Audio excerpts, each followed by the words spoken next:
lagi di channel Makin Pinter.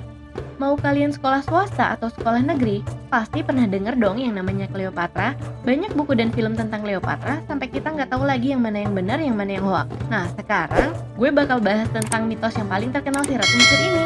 Tapi sebelum kita cekibrut, klik dulu dong tombol subscribe, like, dan di-share videonya ya. Cleopatra bukan asli Mesir. Nenek moyang Cleopatra adalah keturunan Yunani. Menurut sejarah Macedonia, Cleopatra berasal dari dinasti Ptolemik yang merupakan Alexander Agung sebagai Ptolemy I. Dinasti Ptolemik berkuasa selama 300 tahun di Mesir.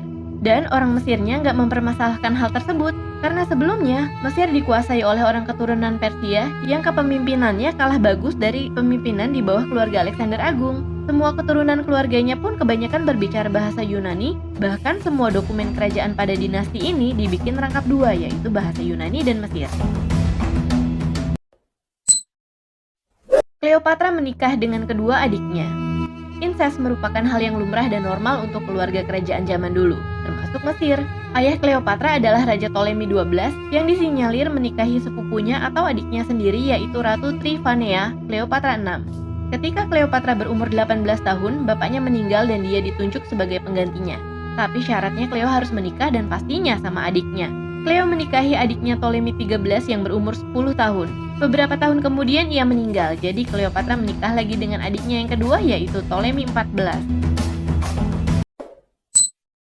Cleopatra nggak cantik. Kalau kita dengar atau baca nama Cleopatra, pasti kebayangnya wanita cantik. Tapi ternyata selama ini kita salah. Februari tahun 2007, ditemukan sebuah koin Mesir kuno dengan gambar wajah Cleopatra. Dan itu jauh sih dari patung atau gambar-gambar cantik Cleopatra yang selama ini kita kira. Dalam catatan Life of Antony yang ditulis oleh Plutarch tahun 75 Masehi, dituliskan kira-kira kecantikan Cleopatra yang sebenarnya bukanlah dari parasnya, tapi karakternya yang kuat dan karismanya yang luar biasa. Semua yang dilakukan oleh Cleopatra dan dikatakannya membuat orang-orang terpesona. Cleopatra sendiri memang dikenal menguasai beberapa bidang pengetahuan, kayak matematika, pengobatan, alkemi, ekonomi, sejarah, geografi, bahkan Cleopatra juga menguasai 9 bahasa. Mungkin itu yang namanya inner beauty ya, Beb. Cleopatra pandai berbaur dengan rakyatnya. Salah satu alasan kenapa Cleopatra sangat dielu-elukan oleh rakyat Mesir adalah karena ia jago menyesuaikan diri dengan rakyatnya.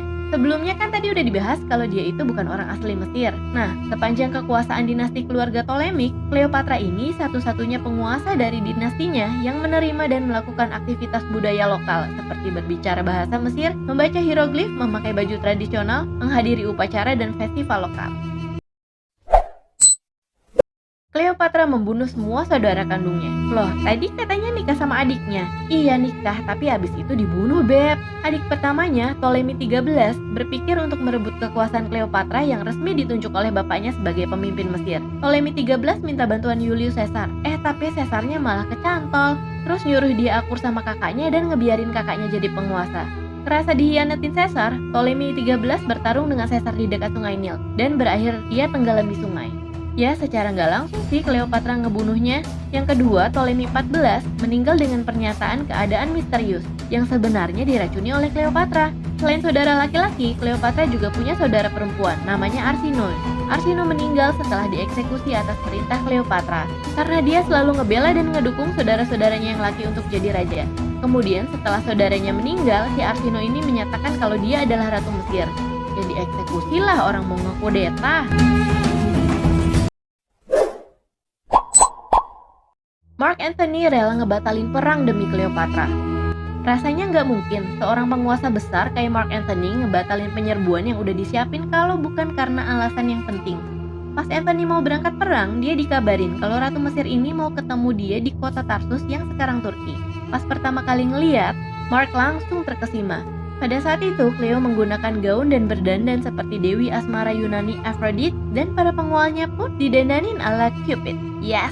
Lengkap dengan sayapnya. Kata yang meluncur dari mulut wanita itu adalah "Let's make love, not war." Langsung seketika bikin luluh Mark Antony dan ninggalin pasukannya, kemudian mengikuti Cleopatra ke Alexandria. Semua prajurit yang ditinggalinya tetap berangkat ke medan perang dengan hasil gatot alias gagal total. Cleopatra punya anak. Eits, jangan mikir dulu ini anak dari hasil insest. Cleopatra nggak punya anak dari hubungan dengan adik-adiknya. Cleo punya satu anak dari Julius Caesar namanya Caesarion. Sedangkan dari Mark Antony, dia punya sepasang anak kembar namanya Alexander Helios dan Cleopatra Selene, serta satu orang anak lagi bernama Ptolemy Philadelphus.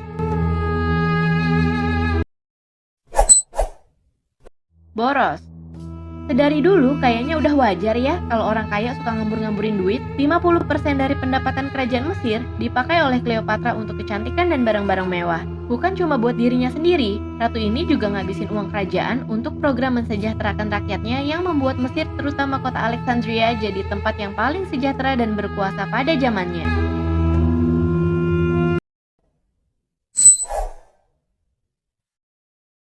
Sebab kematian. Kematian penguasa Mesir ini masih diperdebatkan.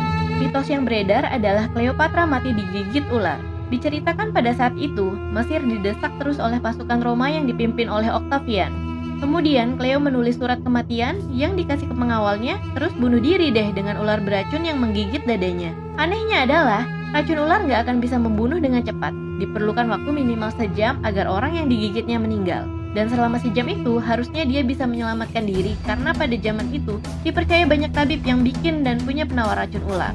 Selain itu, menurut ahli sejarah kuno, Strabo, yang menulis di jurnalnya kalau Cleopatra selalu punya dan memakai sisir yang direndam oleh racun.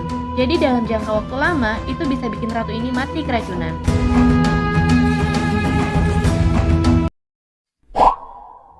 Punya pabrik parfum. Reruntuhan pabrik parfum Cleopatra ditemukan di dekat Ain Gedi yang terletak di Laut Mati. Tempat itu juga digunakan sebagai salon kecantikan dan spa. Dia juga merangkum semua racikan seluruh parfumnya dalam satu buku bernama Gymnasiarum Libri. Sayangnya, buku itu ikut hilang pada saat kebakaran besar di perpustakaan Alexandria.